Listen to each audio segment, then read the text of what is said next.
Hello friends, welcome to கரு சமையல் videos. இன்றைக்கி நம்ம சேனலில் ஒரு சூப்பரான ரெசிபியோடு தான் நான் வந்திருக்கேன்.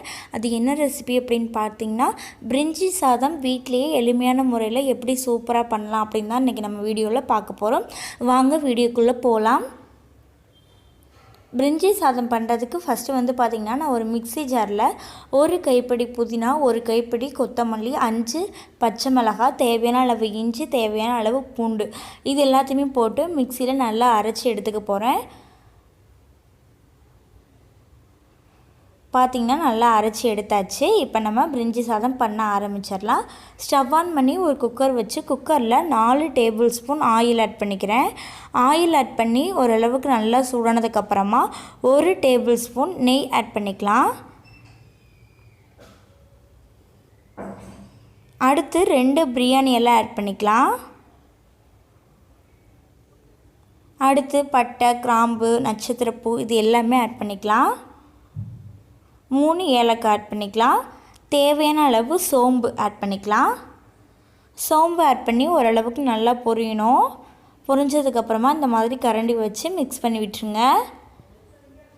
இப்போ வந்து பார்த்திங்கன்னா, நான் ஒரு 2 பெரிய வெங்காயம் நீளமாக கட் பண்ணி ஆட் பண்ணிக்க போகிறேன். ஆட் பண்ணி நல்லா மிக்ஸ் பண்ணி விட்டுருங்க. வெங்காயம் வந்து இந்த எண்ணெயில் நல்லா வதங்கி வரணும். அந்தளவுக்கு நல்லா வதங்கி விடுங்க.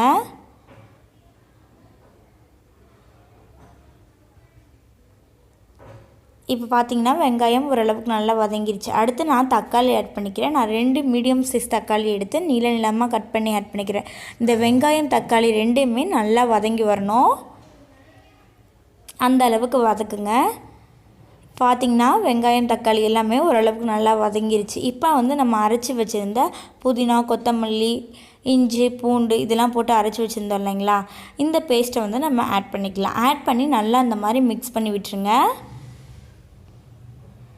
இப்போ வந்து பார்த்திங்கன்னா எண்ணெய்லாம் மேலே திரிஞ்சு வந்துருச்சு. இந்த டைமில் நம்ம வரமிளகாய்த்தூள் ஆட் பண்ணிக்கலாம். நான் வந்து 1.5 ஸ்பூன் வரமிளகாய்த்தூள் ஆட் பண்ணியிருக்கேன்.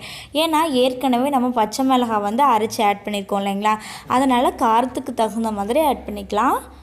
ஆட் பண்ணி அது நல்லா எண்ணெய்லாம் மேலே திரிஞ்சு வந்ததுக்கப்புறமா காய்கறி ஆட் பண்ணிக்கலாம்.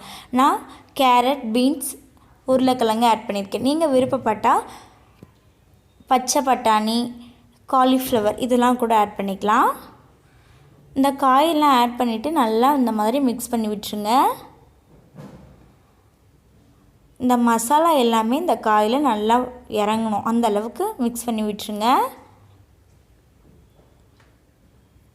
மிக்ஸ் பண்ணி விட்டுட்டு இந்த பிரிஞ்சி சாதத்துக்கு தேவையான அளவு உப்பு ஆட் பண்ணி நல்லா மிக்ஸ் பண்ணிக்கலாம்.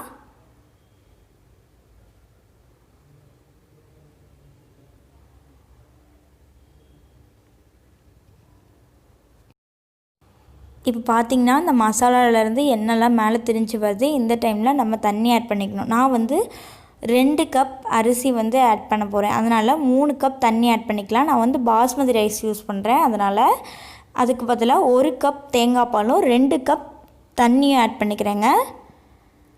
நீங்கள் விருப்பப்பட்டால் 3 கப்புமே தேங்காய் பாலாக ஆட் பண்ணலாம். ஆனால் ஆட் பண்ணிங்கன்னா அரிசி வந்து ஒன்றோட ஒன்று ஒட்டிக்கிட்டு இருக்கும். அதனால் நீங்கள் 1 கப் தேங்காய் பாலும் 2 கப் தண்ணியும் ஆட் பண்ணிக்கோங்க. ஆட் பண்ணி நல்லா இந்த மாதிரி மிக்ஸ் பண்ணி விட்டுருங்க.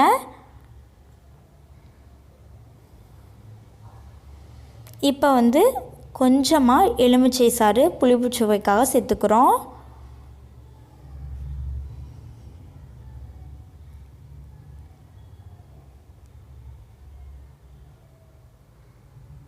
இப்போ அரிசி ஆட் பண்ணிக்கலாம்.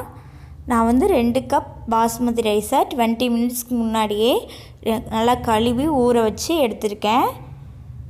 2 கப்புக்கு நம்ம 3 கப் தண்ணி ஆட் பண்ணுங்க.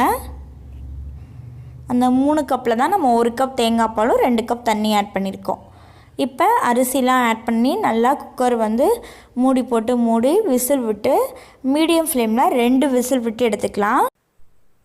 சாதம் வந்து வேகிறதுக்குள்ளே நான் வந்து பார்த்திங்கன்னா ஸ்டவ் ஆன் பண்ணி கடாய் வச்சு கடாயில் எண்ணெய் வந்து ஆட் பண்ணி எண்ணெய் நல்லா சூடானதுக்கப்புறமா நம்ம கடையில் கிடைக்கிற ப்ரெட் இருக்குது இல்லைங்களா, அதை வந்து சின்ன சின்ன பீஸாக கட் பண்ணியிருக்கேன். அந்த ஓரத்தில் இருக்க ப்ரௌன் கலரில் இருக்கும் இல்லைங்களா, அதெல்லாம் எடுத்துகிட்டு கட் பண்ணி இந்த மாதிரி எண்ணெயில் சேர்த்து பொரித்து எடுத்துக்கலாம்.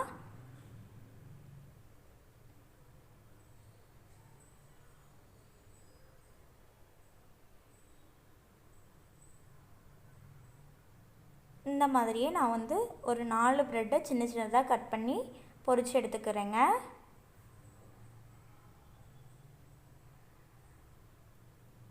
இப்போ வந்து பார்த்திங்கன்னா நம்மளுக்கு சாப்பாடு சூப்பராக உதிரி உதிரியாக வந்துடுச்சு. அதனால் இன்னொரு பாத்திரத்தில் நான் மாற்றிட்டு நம்ம எண்ணெயில் வறுத்த ப்ரெட்டை வந்து நம்ம இதில் ஆட் பண்ணி நல்லா மிக்ஸ் பண்ணி விட்டுடலாம். மிக்ஸ் பண்ணி விட்டாலே நம்மளுக்கு சூப்பராக பிரிஞ்சி சாதம் ரெடி ஆயிடும். இந்த ரெசிப்பியை நீங்களும் உங்கள் வீட்டில் ட்ரை பண்ணி பார்த்துட்டு எப்படி இருந்தது அப்படின்னு கீழே கமெண்ட்டில் வந்து சொல்லுங்கள்.